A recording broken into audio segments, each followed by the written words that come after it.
right, everybody, you ready to start robbing the people, everybody? Oh, yeah, we're coming to you live from Boardwalk Studios in North Hollywood, California. Please welcome Rob Morris!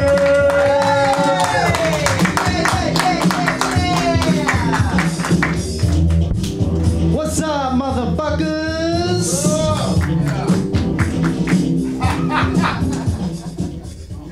All right, fuck yeah, I'm all about that shit. How you guys doing tonight? Hell yes, hell yes. Welcome to Robbing the People, the new, I can't say newest show anymore. I've been saying the newest show at the fourth wall. We got a new show. Travis is doing a new podcast. What's it called, Travis? It's called Incompatible. Incompatible. Fantastic. Check it out. It's on Fourth Wall TV on YouTube. Subscribe if you're not into that shit already. It's Fourth Wall TV yet. Bro, we got to get our shit together before we go live, motherfucker. This looks like we're dropping shit. No, it's all right. We're actually, I want to throw out a quick apology. We are starting a little bit late tonight. We have, if you might notice, a very high-tech setup here. We have a top-shelf broadcasting setup. And all of our cables run underneath this stage here. And the fabulous North Hollywood rats decided that our show was as garbage as our audience tends to think it is. And they wanted to make sure that that shit stopped. I don't know if they heard Erickson, they took his mic, I don't know what it was. But we're going to move forward. We're going to roll through it. We thank everyone for being here with us in the audience. And getting that free beer and candy that all you folks at home are missing out on. Yeah. I know, right? You hear that? That's the party that you're not at. You know what I'm saying? Come on out, it's going to be great. I will say really quick, we'll go ahead and plug it. I'll say it again at the end. Next week is the last show we have planned for this show.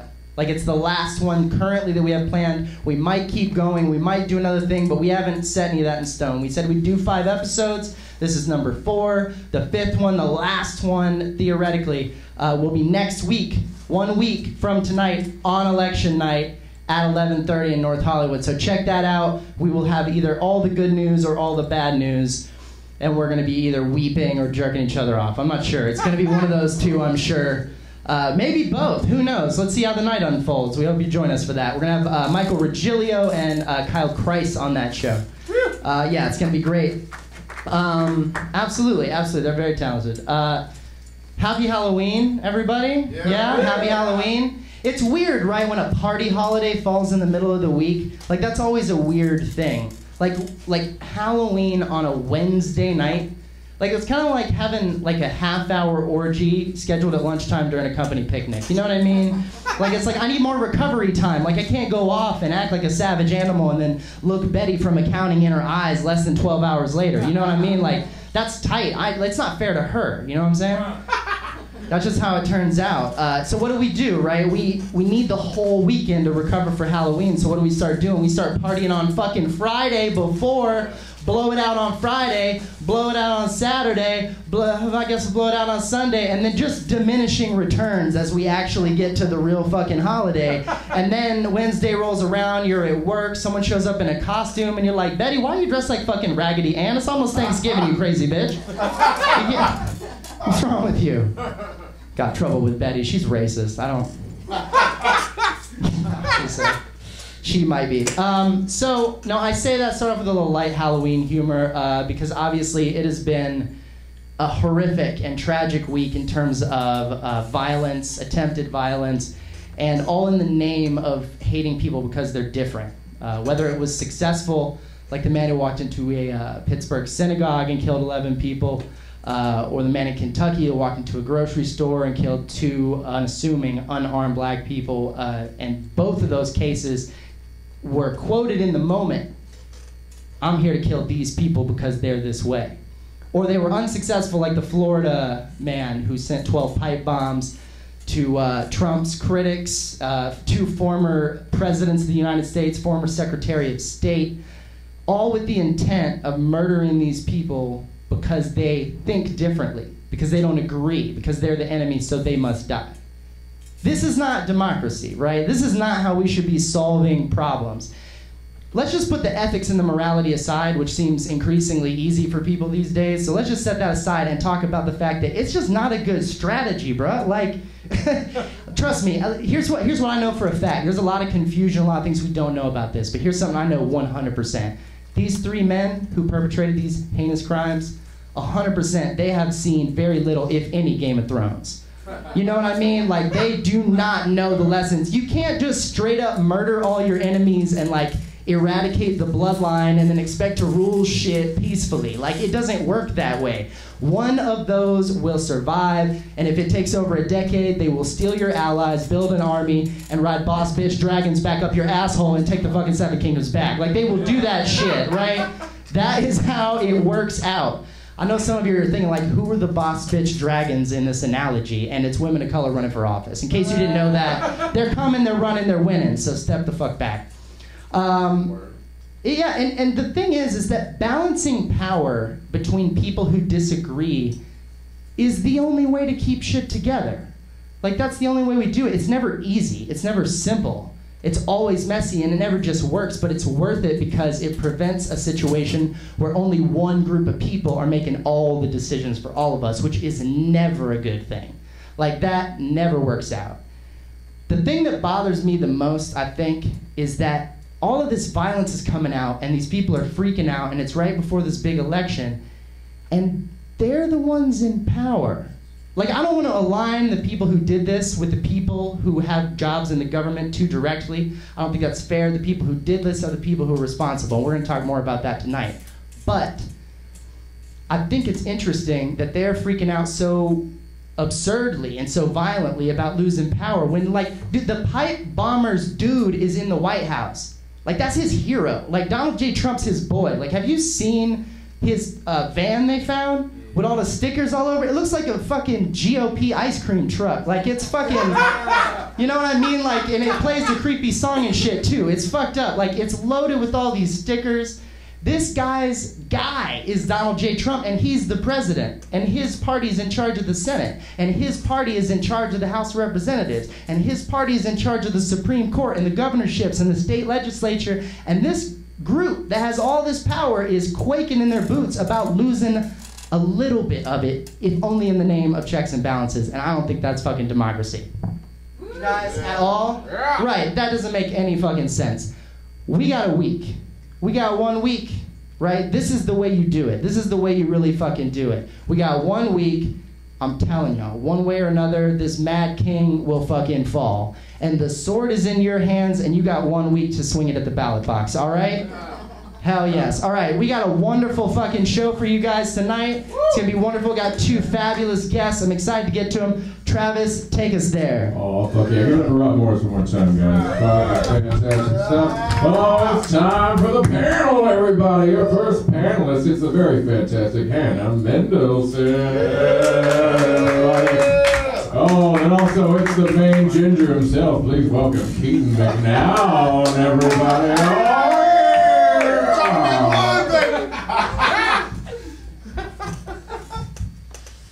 Oh, oh my goodness. All right, we got our microphones. Keaton's yours to the right there. You can pull it off the stands. We got beers. I love that you brought your own, man. Yes, sir. That's fantastic. Was it because you prefer the Coors or because the Bud Light was not good enough for you, or what's up?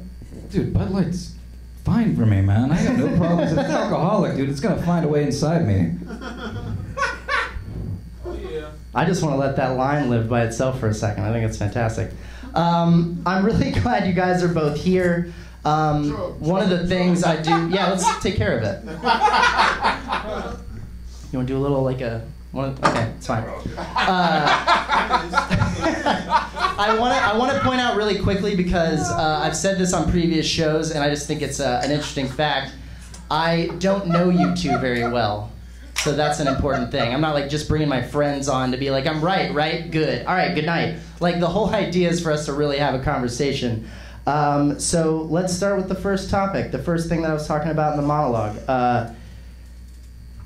I talked to Erickson and Trenton last week about violence and it being on both sides. And, you know, we talked about Antifa, and I think Travis pulled up a fact about there being fairly equal numbers on reported crimes in the name of the left and right. Washington Post. Not anymore. Yeah, well, things have changed this week. That's one of the reasons we're going to talk about it. But here's the thing that I thought about the most over this last week as all this other stuff happened. The big difference for me in the left and the right, whether or not there's violence on both sides, is I never hear anyone on the left in seriousness encourage it. I don't. I hear Eric Holder say things like, when they go low, we kick them. And then you watch for 2 more minutes and he's like, but not actually literally kick them. We vote, we participate, it's figure of speech. Donald Trump gets up at his rallies and says like, yeah, beat the shit out of them. I'll cover the legal fees and regularly like mocks people and that kind of vitriol I think has an effect. And I think it's unfair to say he's not responsible at all. Did he pull a trigger? Of course not. But he doesn't come out super boldly and say, this is wrong, we should never do it. There seems to be a sensibility to his rhetoric that says, hey, sometimes you gotta pull a trigger. Hey, sometimes you gotta be bold. Sometimes you gotta do what you gotta do. Sometimes you gotta knock the hell out of them. That's what they used to do, right? So how much responsibility do you think he has in the stuff that's done in his name? All of it. Fuck Donald Trump. Cool. Yeah, so that's one, Hannah. Nice point. Yeah. No, so first of all, thanks for having us on. Absolutely. This is cool. Thank you. Yeah. Thank you. Yeah, you're welcome, Keaton. Donald Trump,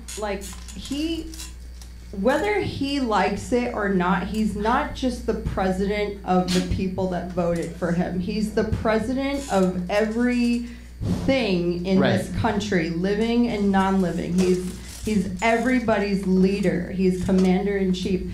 With great power comes great responsibility. Yeah. And Ben it's Parker.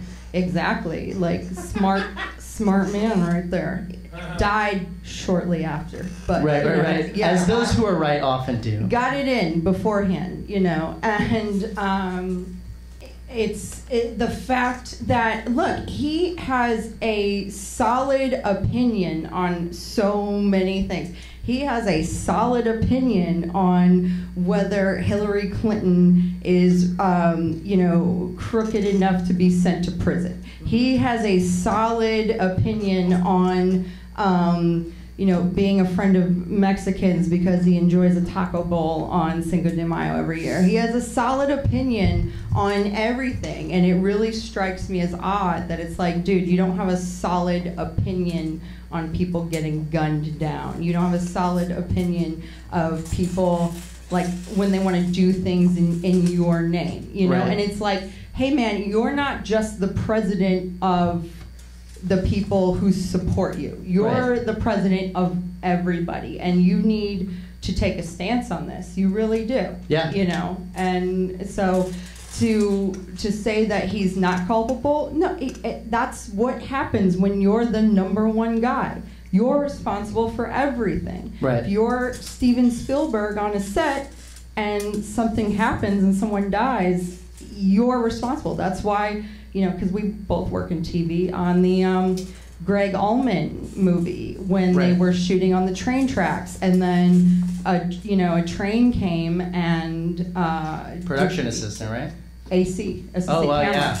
She got struck by debris and she was killed because the director decided that he didn't need to listen to the locations manager. But they later took responsibility for that. They got indicted and charged with felonies and got jail time. So he is the director of this movie. Whether it's a good movie or it's a bad movie, he is in charge, And so he needs to do something about it. Gotcha. Keaton, what are your thoughts? Completely fucking agree, guys. Absolutely fucking everything you guys are saying, absolutely. No question at all. Fucking perfect. Exactly what I wanted to say. Bernie Sanders also, anyone who does something in the name of someone else. Right. Yeah, and he did. Yeah, immediately after they had the shooting of the congressman that happened last year, I believe it was. And he immediately came out on the Senate floor and he said, this doesn't speak for what I'm trying to say and accomplish, and I absolutely don't endorse it, I don't support it. And then he didn't also follow it up with, and the media has some responsibility too. He didn't try to share it or push it at all. No, I would never try to claim that Donald Trump isn't callous or isn't thoughtful in the way he articulates his speech. I think he's very poor at that. I think he does a very poor job at being able to rectify things he's done wrong. But I think there's a deeper question here. Sure. I think there's a deeper underlying question at what this topic goes to, and that's that, does rhetoric propel action? Which I think we can say yes, in some cases it does. And I think there's the question of whether or not is hate speech the same thing as hate crime. We're a lot of comics in here. Right. A lot of comics. What's the worst joke you've ever told? A retard joke. Right. And would you want to be held accountable if anything happened to a retarded person because of that? Fuck no. Exactly. I think there's a big difference between rhetoric and things that happen. Right. I think there's a lot of things that we can hold Donald Trump accountable for. I think that the way he speaks isn't right. I think if you're the president, you have to show patience. You have to show willingness to cooperate with both sides and being willing to be able to be emotional and compassionate to people when things happen. But I think this leads us down a kind of a really dark road, because I agree with you a lot that Donald Trump has spread a lot of poor rhetoric, that a lot of the things he said has led to a lot of diversiveness. But to hold him solely responsible is to kind of push aside the question, the responsibility altogether, because I think it goes a lot of ways. I think we say Donald Trump's only responsible for the heated debates that are happening in this country, forgets the fact that it's also being perpetuated by mainstream media and by a lot of people who are overlooking violence altogether. Like you mentioned Antifa. I'm from Portland. I think most of us saw those videos. Antifa members pulling an old man out of a car because he wanted to go right when they didn't want him to. And people are overlooking that. So who do you hold responsible for that?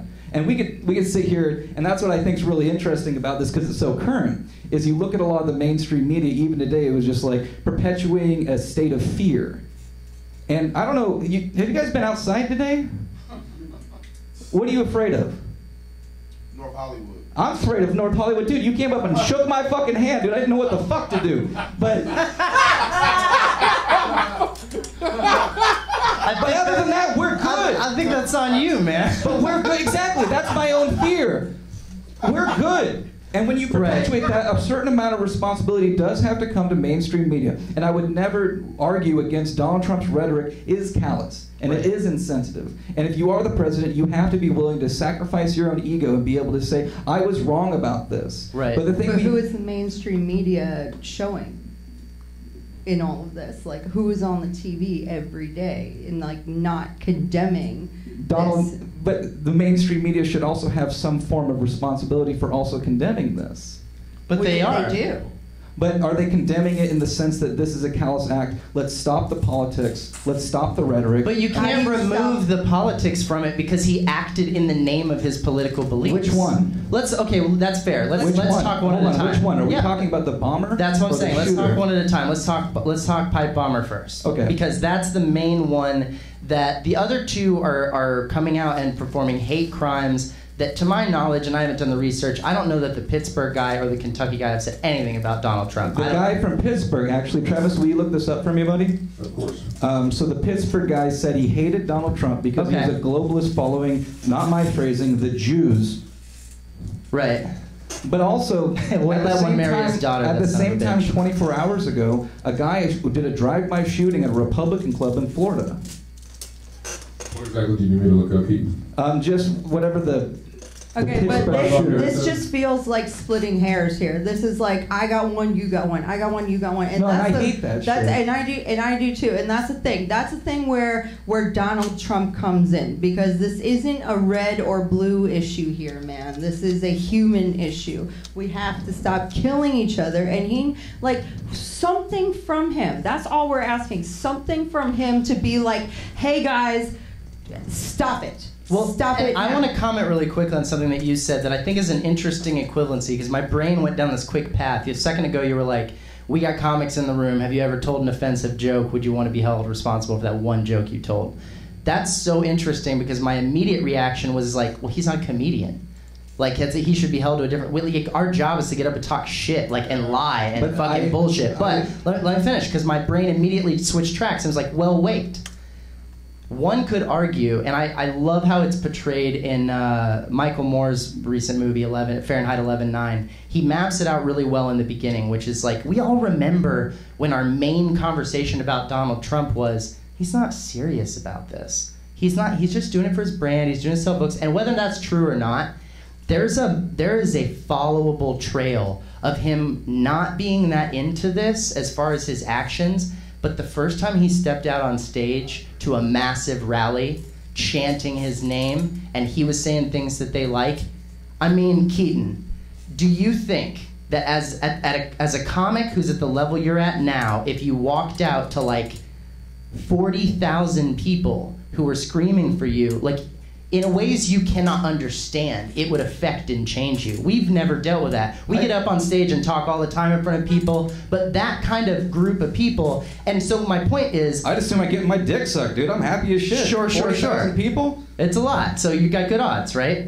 Yeah. So my point is that I've gotten up in front of a room of 12 people, and them giving me attention and credit for jokes I've said has led me to say things that I'm like, ooh, because I was like, I want them to like me. That's why I'm doing this, first of all. I'll be upfront about that. So I get up and I'm telling the fucking joke, and they like the joke, so I throw a tag, and it works. I throw another tag, that works. I throw another one, it bombs, because everyone's like, nah, bro, not that one. And do I want to be held accountable for that last one that didn't work forever? No. But that's why I come and work that shit out in this, rat-infested shithole that I love so much in North Hollywood, because going from city to city, working out that act that includes locking up people that haven't been convicted of things and inciting violence and finding the lines that work. Like, you can watch his rallies and it's like watching a comic work his set. I mean, he finds what they love and he's like, that fucking works, so I'm gonna keep saying that. Exactly.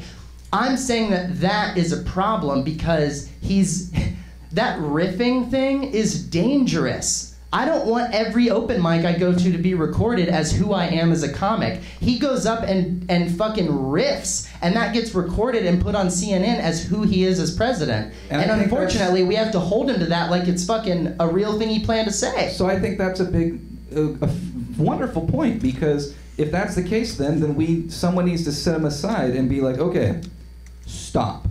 What did you mean? We need someone to be like, dude, stop, no, not open mic, right now. Show me what you were thinking right there. Because you look at him, he has a really poor way of being like, I think I can connect this with this. Bam! Punchline! Right, yeah. Like, dude, you don't understand the meticulous nature of being able to be like, a little bit of discretion can get you a lot further than promoting because he's a lot, that's what I mean. He's so much... for attention. Yeah. A lot of the time. It's a character that he plays. And that's what's so interesting about him, is he really is like a stand-up comic. And I couldn't agree more. Should the fucking president be playing a character? No, I agree with you. I couldn't agree more. President, he should be playing everything. I couldn't agree more. Why do you think it's so important? Travis, mind games. Travis, though. Sorry, I'm yelling at Nick, not you. I apologize. That's okay, buddy. I also have Trump tweets where he condemns the attacks. Well, that's the thing about it, is just like, look, that's what I mean by I think there's a deeper question here, and the deeper question isn't whether or not who should be held responsible. This happens so much, right? And it's so devastating on either side that I think at one point it's like two kids fighting. Regardless of who instigated the fight, at some point you have to pull the kids apart and be like, let's stop. Two kids with the nuclear codes. Yeah, but I think you're right. But who does that? But, okay, who is this person? And here's the other thing, aside? you guys. The word reading and writing throughout the history of the written word has always held. The pen is mightier than the sword, and that is the thing that would like. What are some of the top presidential speeches that you remember? You remember like Eisenhower's, like, this is a day that will live in infamy forever, after the attacks on Pearl Harbor. You remember Kennedy, ask not what your country can do for you, but what you, mankind, can do for the freedom of the world and everything. And it's like these grandiose, these presidents came out in times of sorrow and of tragedy and everything, and they were there as, like, Eisenhower gave that speech the day after Pearl Harbor happened. When we all, like, can you imagine if Bush would have come out after the 9/11 attacks and he got on television, he was like, there's on both sides I mean, you Right. know, no, it was like we need somebody that can bring us together, and the word does have power. It's the reason that black people were not allowed, it was punishable by law for them to read and write, you know, in the 1800s, you know, and it was punishable by law to teach people, and and there's been book burnings, and there's been there's this whole push to keep people uneducated, because the communication and reading and education is power. Knowledge is power, and the words matter. That's why not all speech is protected. Hate speech is not protected. Speech that incites a call to action or a riot is not protected, which is why it's illegal to yell fire in a crowded theater. That is not a protected. You can yell it here though, because it's usually empty. Because it's not crowded. The door is locked. All right, I want to move on just because we only have so much time, and I did write more than one thing. I was looking pretty deep. I can't find any article where he says anything denouncing Trump. You can't find it on the Pittsburgh shooter where he said Trump is a globalist. The Pittsburgh shooter? No, I thought you were talking about the bomber. No, the bomber was in support. There's The one who actually committed action.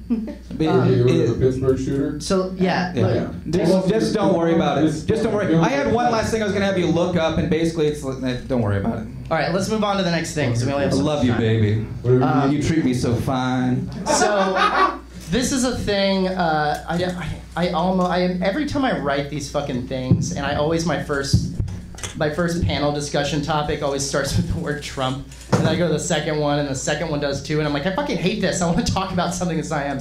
So I have one thing that is related to him, and then another one, thankfully, that's not directly. So, this thing that I just read about this morning, this is brand new, and this is the kind of stuff that Trump comes up with or comes out and says that you're like, this is the shit that when you were running and I was trying to convince all my Bernie bro friends to vote for Hillary anyway, I was like, you can't even fathom the shit he'll come up with. Like, Trump will literally come up with shit you didn't even know could change about the government or about our country, and he will try to make that shit happen. And he did one today that I was like, impressed. I was like, bro, I hadn't even thought about that as some next level shit. So Trump wants to end, which I believe is within the 14th Amendment, that if you are born in this country on the soil to immigrant parents, your parents are from another country, they come here, they have a baby, you're American.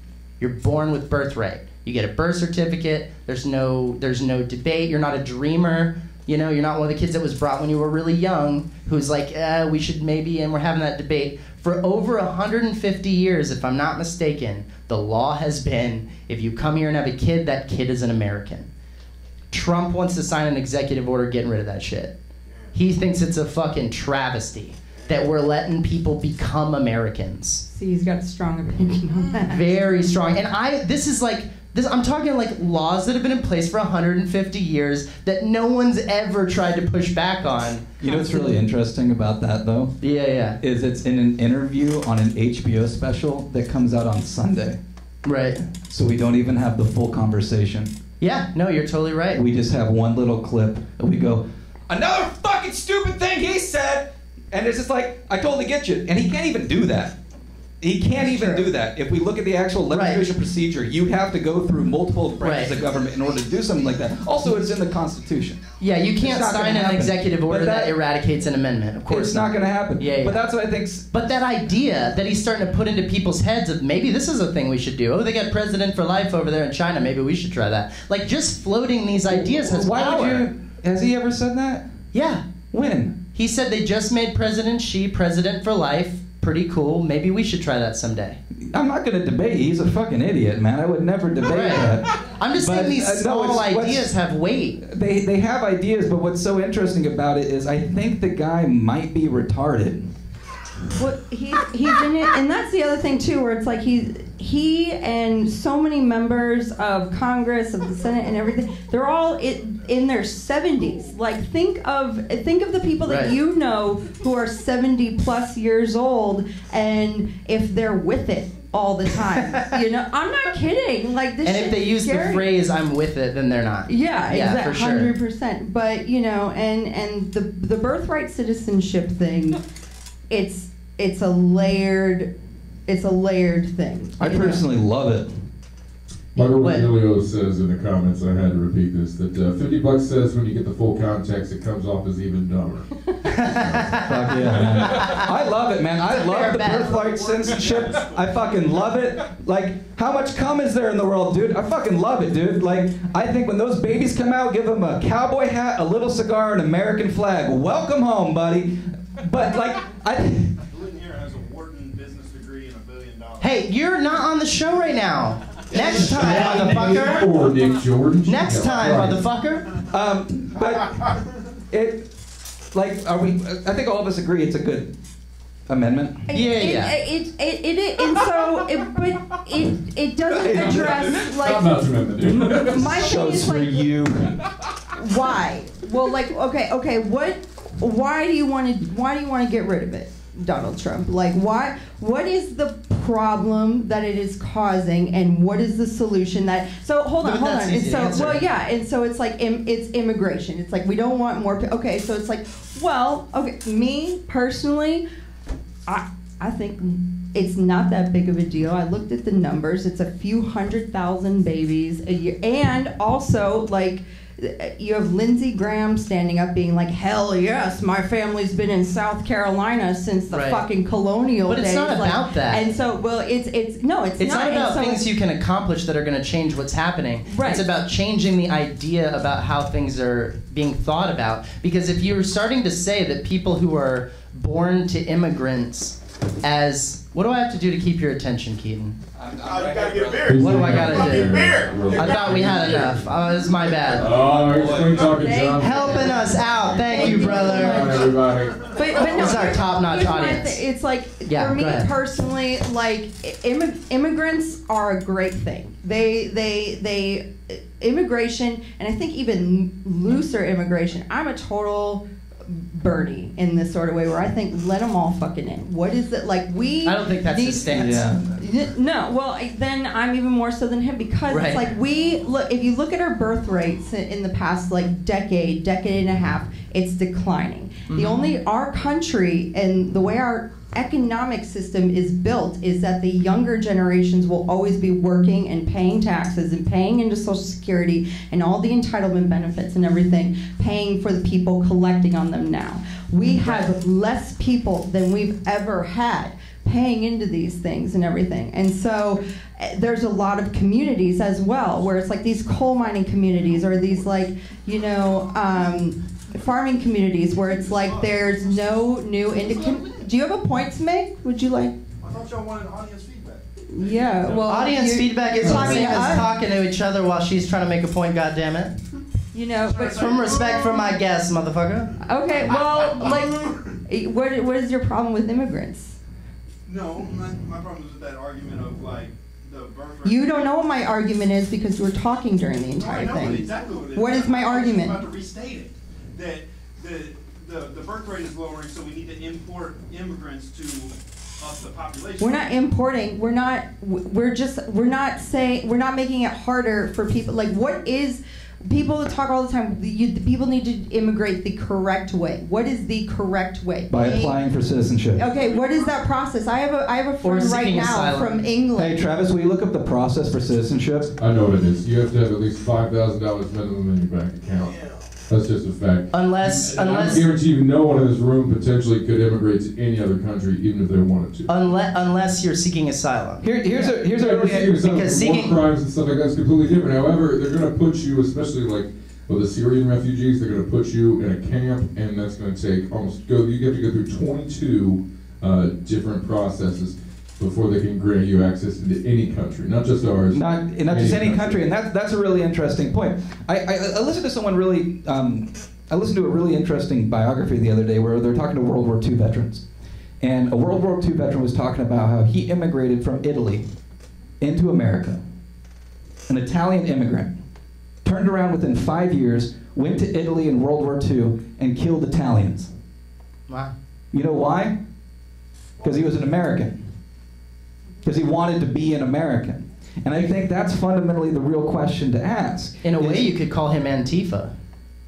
Dude, don't even, no. He's anti-fascist if he's fighting Italy in the Yeah, the real anti-fascists. Antifa can go fuck themselves and their mothers. I just knew that upset you. I fucking swear to God, dude. That's the only reason I brought it. I'm not pro-Antifa. I just knew saying the word would have But I think that was such an interesting thing. It was just like, you literally went from your country for the stance of a country that means so much to you, the ideology of a country that is so powerful to you, you'd be willing to immigrate here and stand for it and go against something else. So when people talk about going through the right channels to immigrate, I think one of the things they really want to know is, do you want to be here to be an American, or do you want to be here to benefit from being an American? Because there are a lot of benefits to being an American, and I think there's a lot of reasons why people want to come here.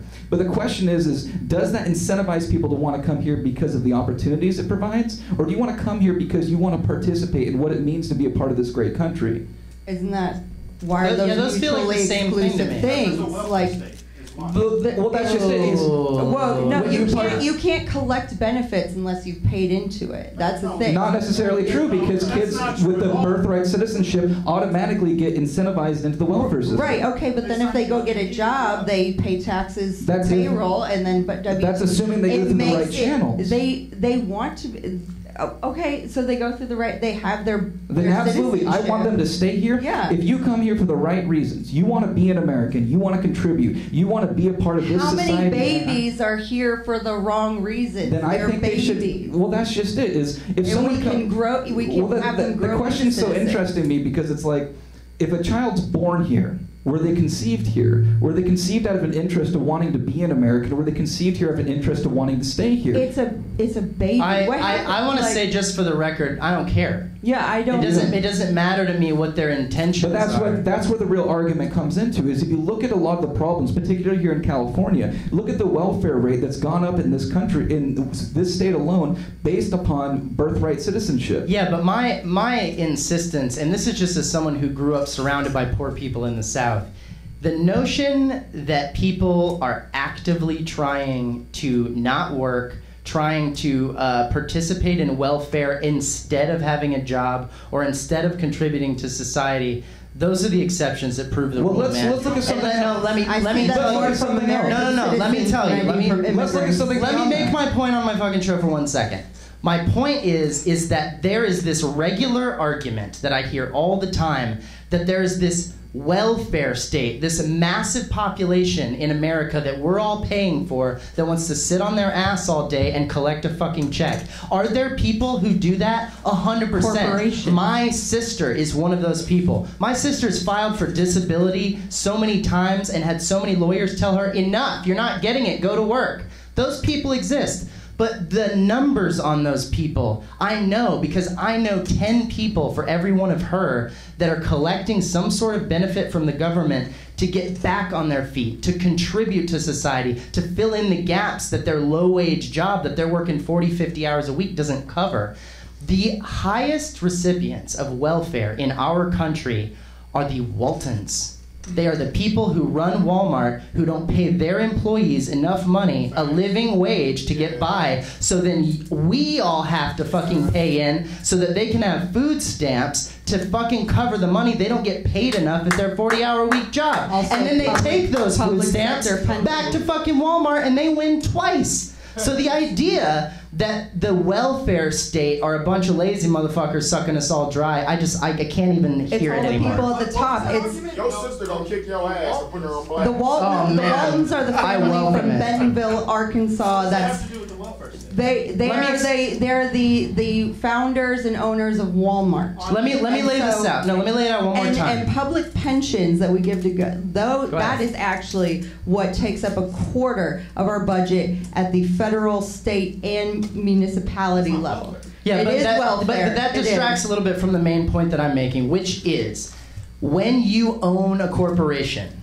that employs a lot of people and you don't pay those people enough money to pay their bills, they then go to the government for assistance. So if I'm only making $7 an hour and I really need $15 to get by, the government is where I'm going to go to try to get that other $8 in the form of food stamps and welfare assistance. So what I'm saying is, if they would pay that $8 to their employees, then they could afford to get by, but they can't. So they go to the government and take our money, and we subsidize their living. That has nothing to do with entitlement. It has everything to do with it. And let's stop using the word entitlement and start using the term earned benefits. The entitlement in this form, in the government form, is a benefit guaranteed by the government to its citizens. Like, its entitlement has different meanings depending on the context. Right.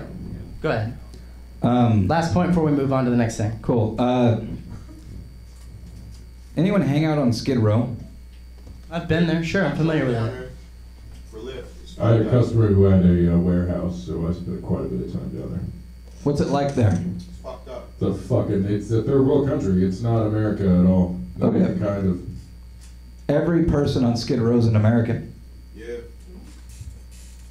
And we can't even take care of them. Yeah, it's a fucking problem. Because we're not allocating our resources. All of our resources are going to the Waltons, are going to the Koch brothers, are going to... Let him finish this point.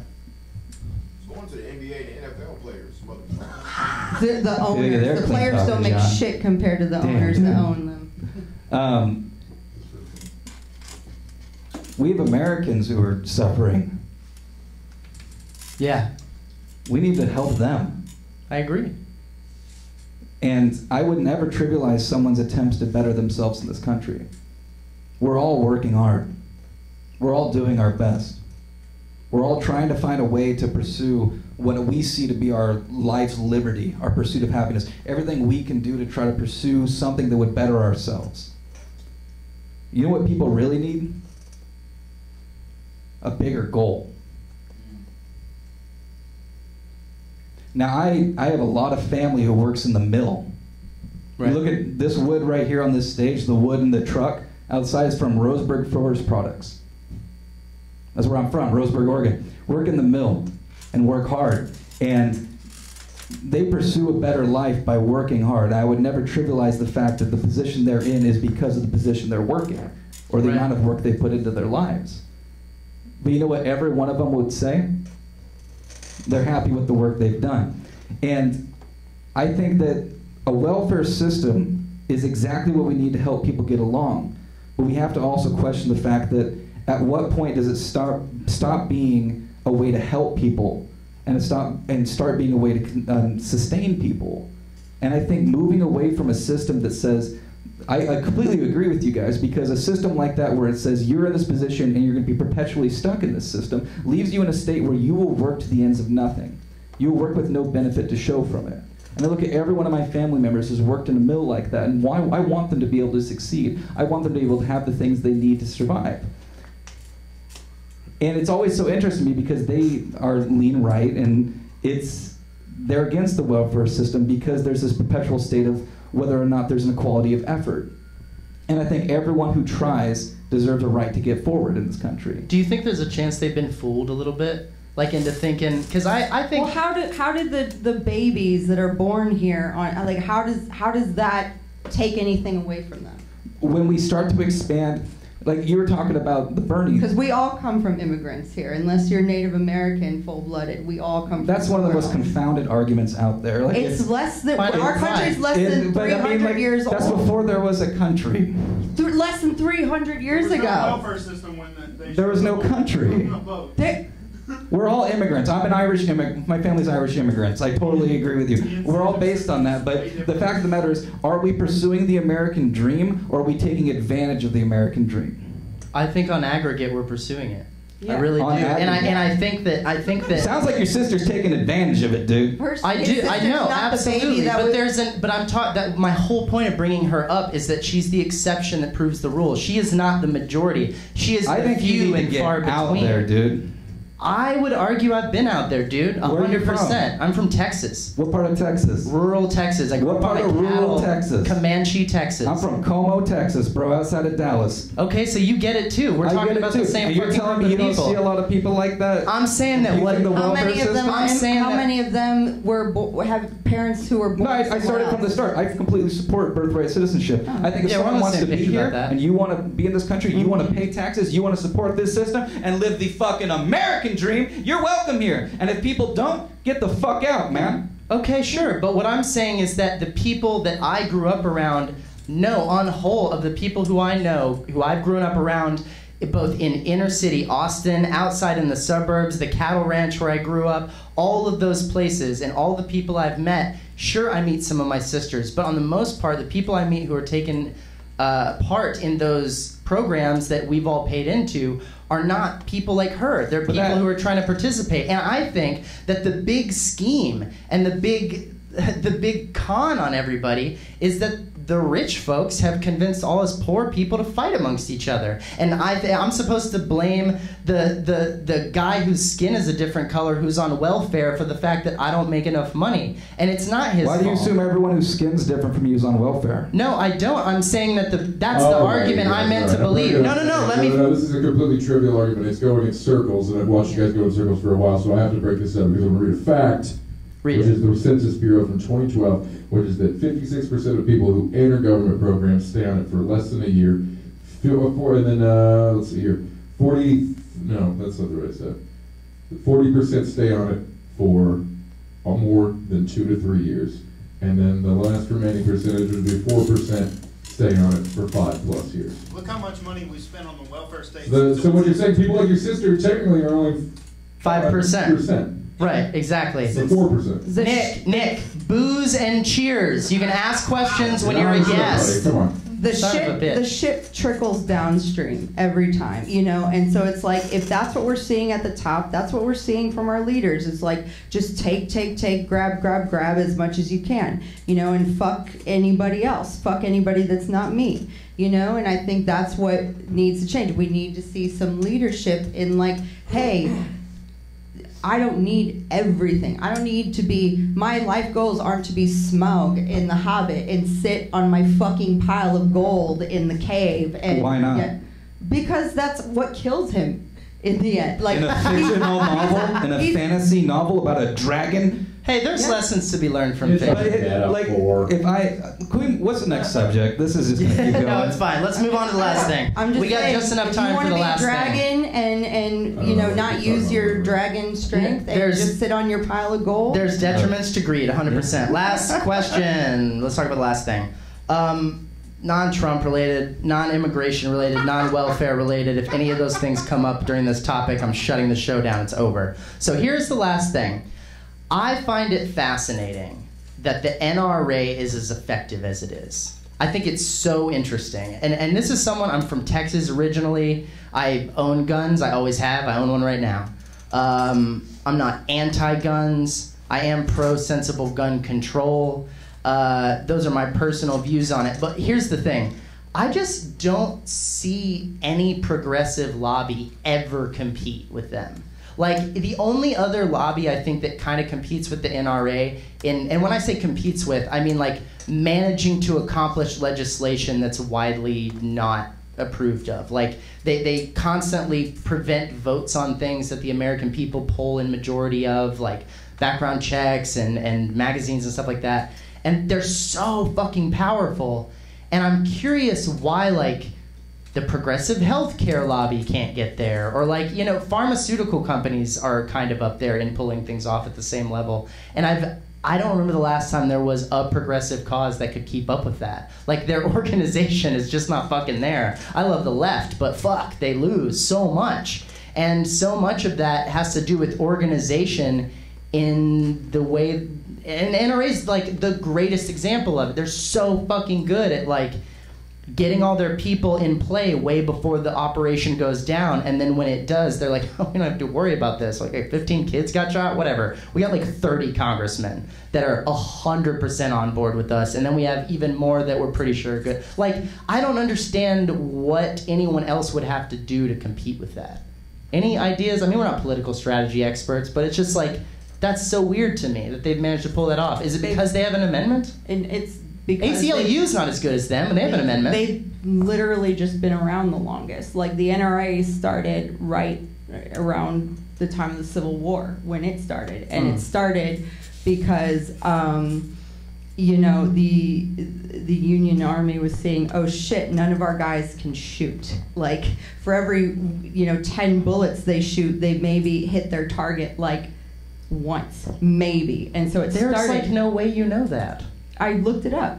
They had a 10% accuracy rate. It's something abysmal, like to the point where they're like, we I'm sure it was need an bad. organization. Like they teamed up with Lincoln during that. Like that's how old the NRA is. And so they were like, we need to train people if we're going to have them fighting in a war and shooting guns. They need to know how to shoot So guns. then why are they good now? Because when you've been around for over 200 and something odd years, you learn how to stay around. You know, it's like the ACLU. How long has that been around? Maybe the turn of the century.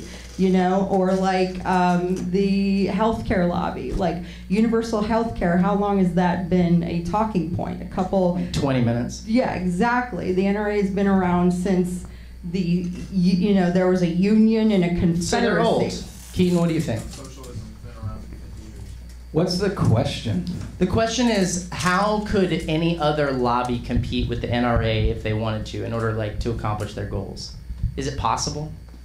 Well, I think the issue is... Progressive or otherwise. I mean, it could be another right-wing lobby. I don't care. I'm just saying, like, no one's as effective as they are. Well, what does effective mean? They regularly accomplish legislation or prevent legislation whether or not it's popular. So like even like something happens, we have a big school shooting, they send out a bunch of polls all over America, we have countless examples, like 60% of Americans are like pro universal background check. Because they don't care about the guns. But they 100% prevent that debate, that argument, they shut it down, and it's because they're in control of those congressmen. And I'm curious, is it just money?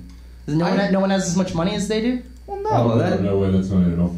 No, that's... I mean, look at... By the way, they're 146 years old, established November 17th, 1871, and if you've ever... My brother's a card-carrying member, so is most of my family. Dude, the fucking emails are every day. They will tell you, if you were caught with any sort of guns or anything like that, they will tell you a lawyer who, like, all these guys have their CCWs, they post and they get organized as fuck. They let their members know where to register to vote. It's a diligency. How to do stuff.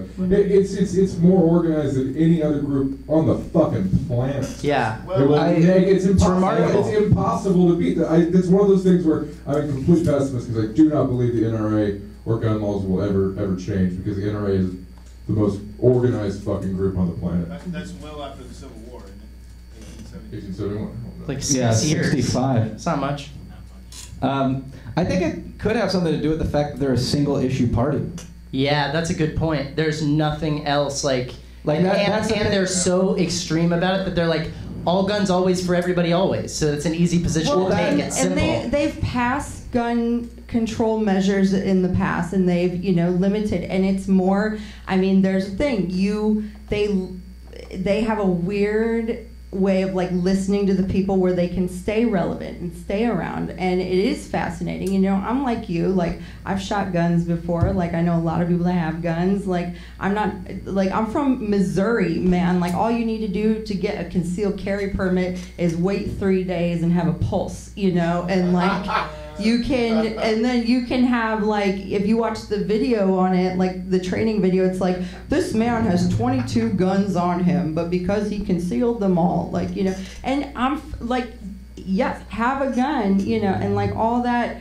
It's really interesting because I don't think it is about the guns. I think it's about the ability to keep the control when they need to pull punches like that, to keep, like, they're a non-profit group, so they don't pay taxes. Yeah, I'm sure that's helpful. Yeah, that's very helpful. Right. It's the reason, like Joel Osteen's able to keep on holding on to a lot of his money. It's different, a way, but sure. Different, absolutely. But it's like, so it's like they've learned the lessons on how to keep control much earlier than, a lot. Like if they're already at the finish line before you get out of the gate, like you're not going to stand the same chance. Right. Keaton, anything? Yeah, it's interesting, It's interesting, yeah. It's really interesting. I mean, the NRA is an interesting group. Like they're an interesting group. Like I really like them. What do you like about them? I really like them because they're just like we got one cause. Right. Keep your guns. Right. What's the problem, man? It is direct. Ain't nobody ever shot up a mass shooting that was an NRA member. Woo. Man. So then why are? But then it's like, so then why are they against like? Okay, you know, we just want to try and keep the AR-15s. Because out then of where does it gun. stop? That's the You know, right wing and, like- argument always. And anyone who's an extremist, their argument is always like, if I give a little, then you get it all. So fuck you, no. Right, and that's not. I And which is a winning I remember argument there was usually. in Ohio that made a good point about like smoking laws and stuff like that. They kind of said like, you know, they said, okay, well now you can't smoke in restaurants, all right? And they were like, okay, well now you ain't gonna be able to fucking smoke on Right. bars. Now you can't fucking smoke by the Yeah. buildings. and you Well, can't smoke That's on my the dad's sidewalk. argument. Well, He said that- we gave a little and they Well, took it. conservative thing where they're like, oh, if they could give a mouse a cookie. It's the reason why we locked the doors at 05, not 06. Well, that's Right. what's It's like, if you give these motherfuckers an inch, they'll just Right. keep coming. That's what's so I guess interesting I get about- that, man. That's what's so interesting about him is like it's so hard to argue a sense of morality when it comes to owning a gun. Yeah. so- There's nothing immoral about owning a gun. Sure. I can own a gun, never shoot it, take care of it. Nothing immoral about that. Yeah. The only immoral thing comes into the immoral things you could end up doing with it. Mhm. And then you look at I would compare it to because your question is about efficiency. Is about Yeah, who yeah, could yeah. ever get sort of the same leeway. Right. I think the only other like progressive left side of a donation party that could be able to do something like that would be Planned Parenthood, Yeah, that's a good which is a point. very morally, quote unquote, morally debatable Right. program, which is harder to get support for because it is morally debatable in whatever sense. Women. Yeah, but you know what? Goddamn women. People on the Damn. people on the far But left that's what side I of mean, the is gun this is- debate do they think also it's have a moral They debate. have the Constitution, and that's where it's so Right. hard. Is like it's really easy to be able to pull aside and be like, look, you can't constrict my morality. Right. You can't set tones for what I think is immoral or not immoral. Yeah. Immoral comes down to like with the first topic, it like comes down to action. Right. Like I could think, who's I talking? I was talking to Nick Jordan about like I could show up here every day and be like, I fucking hate Travis Clyburn. I fucking hate that dude, man. Sure. And I could say it on stage. I could do all this shit. But until I went up to someone, I was like, Nick Jordan, fuck up Travis Clyburn for me. There's nothing immoral about the thoughts I have. And that's what's so difficult about trying to rationalize it is the morality of it, there's really no argument for it. You can either own it or not own it. And since it is in the Constitution, I think that's your best remark about it. Is like, Right. it is written in there. Yeah. And so it's like, right fucking there, dude. Yeah, and it's so explicit, and it was written at a time when that technology was dramatically different, and it's written in Actually, such have you an seen that absolute shit about way. Madison? James Madison? Yeah, he wrote this thing That requesting. new shit? Manouche? That new shit? That new medicine? He wrote. It was just really interesting. I loves another right side argument about it, where it's like he requested Gatling guns for the Civil War, and so it's like they did have that technology. Yeah, but that's Totally did. a Gatling Totally gun's did. not an AR-15, man. Hey, dude. Do you know how hard it is to move one of those things? If I could get a Gatling gun, I'm gonna fucking own it, dude. Do you If I know could how own a do you know how crocodile, long it I'd would own take you to push that into a I'd be school? so Yes, happy. that's my I'd be like, point. you little shits are gonna die. I'm like, shoot. Can we cut Too soon. that clip? I'm sorry, just- clean talking, John. Can we cut that clip into the promo? Just that one line out of context. Yeah, I think it's 6 minutes. It would sell the show. It's fantastic. He's gonna blow up all over Twitter and stuff. Dude, I used to do this joke. I really want to do it, but I can't do it anymore. Where I used to do this bit about like, I think the best solution to mass shooters is we should stop doing suicide prevention hotlines and start doing life prevention hotlines. Where if you want to kill yourself after a mass shooting, you call in and they'll be like, "What's going on?" Like, I think I want to kill a bunch of people. Well, why do you try killing yourself first, and then see how you feel? Just see how you feel, okay? Yeah. You might save a few lives with that, Keaton. I'm not gonna lie, it could happen.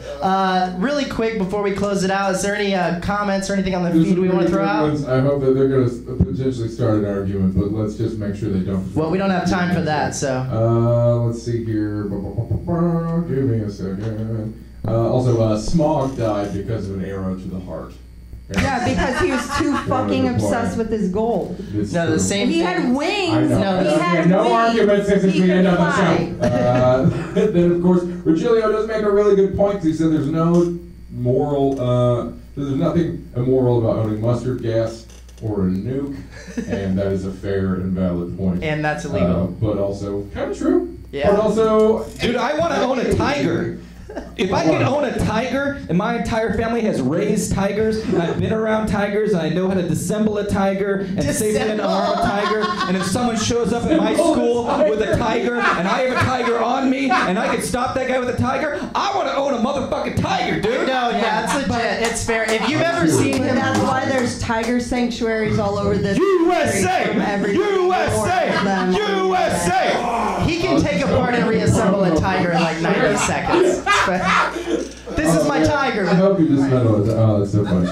You brought a tiger to a knife who were the other fight. two people we walked? Who were those people? I don't know. They came in, enjoyed some of the show, and fucking got out. I don't blame you. You guys were getting heat. You know he ain't getting his dick sucked tonight. That's the best part about it. He's like, I can't believe you brought me here to watch this. I know. We got moments, and I can't remember for the life of me. Changing the country and ruining dates, robbing the people. All I care. All right, let's wrap it out.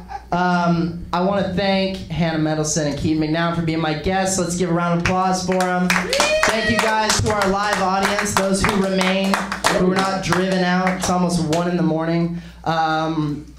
Thank you guys so much for watching this. Number 4, we have one more episode for you for sure, and we'll see what happens to the country and to the, that's right, we don't have this camera at all. So you know what I'm saying. I've been saying it over there, but you know what I mean.